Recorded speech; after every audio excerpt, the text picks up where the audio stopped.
महाराष्ट्र बातमीपत्रात तुम्हा सगळ्यांचं स्वागत।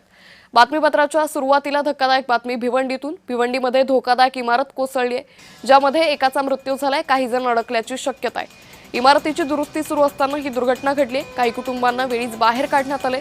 भिवंडीतल्या नारपोली येथील कोहिनूर अपार्टमेंट इमारतीचा पिलर धोकादायक होता, त्यामुळे तिथं दुरुस्तीचं काम सुरू होतं। त्याचवेळी इमारत एका बाजूने झुकत आल्याचं लक्षात आल्यानं सर्व कुटुंबांना स्थानिकांनी बाहेर काढलं होतं। तरी सुद्धा काही नागरिक इमारतीमध्ये गेले होते, तर काम करणारे मजूर अडकल्याची माहिती हाती लागलेली आहे।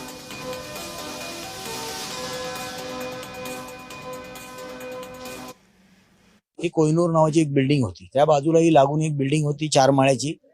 ही धोकादायक घोषित होती, सी कॅटेगरी मध्ये घोषित होती। त्यांना तिथे खाली पण करण्यात आलेले, पण काहीतरी ते रात्री ते लोक काहीतरी कामं करत होते, मजदूर, ती बिल्डिंग रिपेअरिंग करायचं आणि खालच्या लेवलला।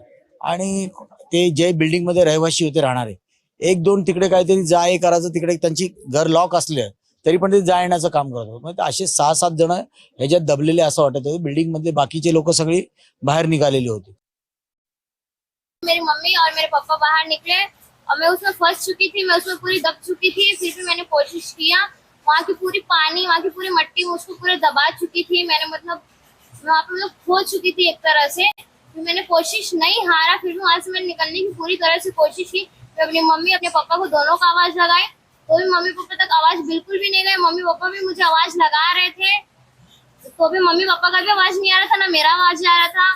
फिर भी मैंने कोशिश नहीं हारा, वहां से मैंने बहुत कोशिश की, बहुत जी जान लगाई, जहाँ से मैं बाहर निकली, बट वहाँ पूरी तरीके से फंस चुकी थी।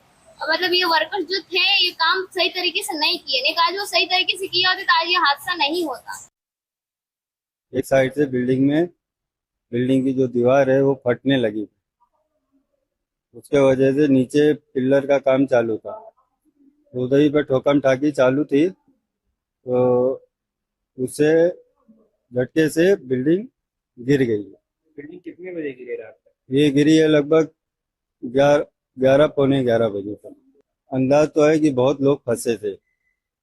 जो पार्किंग में काम चालू था, पार्किंग में ज्यादा आदमी थे, आने जाने वाली पब्लिक भी ज्यादा थी। अब उस फोन लगा रहे हम लोग, तो किसी का फोन भी नहीं लग रहा, फोन भी बंद बता रहा है। तो हो सकता है कोई दब गया होगा, तो बता नहीं सकते कुछ। तर या संदर्भात अधिक माहिती घेणार आहोत आमचे प्रतिनिधी कुणाल भोईटे यांच्याकडून। कुणाल, सध्या बचाव कार्याचे काय अधिक अपडेट?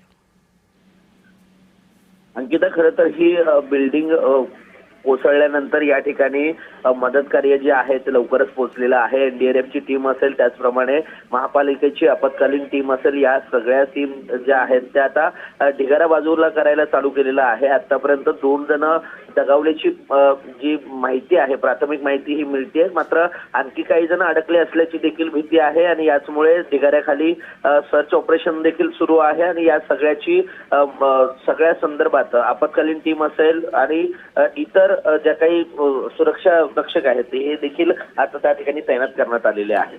कुणाल, मात्र एक महत्त्वाचा मुद्दा या निमित्तानं उपस्थित होतो की जर ही इमारत धोकादायक होती, काही कुटुंबांचं स्थलांतर केलं होतं, तर हे कामगार नेमके तिथे गेले कशासाठी होते ज्यावेळी ही दुर्घटना घडली? प्राथमिक माहिती अशी मिळते की त्या इमारतीची जी काही पिलर आहेत हे कमकुवत झाले होते आणि त्याची दुरुस्तीचं काम देखील सुरू होतं आणि ह्या दुरुस्तीच्या कामानिमित्त ते कामगार तिथे गेले असल्याची प्राथमिक माहिती मिळते। आता सगळी चौकशी झाल्यानंतर या सगळ्या संदर्भातली जी काही मुख्य माहिती आहे ती समोर येऊ शकते। अंकिता, निश्चित कुणाल, या संदर्भातले अपडेट घेत राहू। तुर्तास धन्यवाद आपण दिलेल्या या माहितीसाठी। तर भिवंडीत धोकादायक इमारत कोसळली आहे, यामध्ये प्राथमिकरित्या 2 जणांचा मृत्यू झाल्याची माहिती ही हाती लागलेली आहे। इमारत कोसळून 2घांचा मृत्यू झालाय। भिवंडीमध्ये ही सगळी दुर्घटना घडली आहे, तर काही कुटुंबांचं स्थलांतर यापूर्वी केलं होतं, मात्र इमारतीचे पिलर धोकादायक असल्यानं त्या ठिकाणी रात्री काम सुरू होतं, त्यावेळी ही दुर्घटना घडली।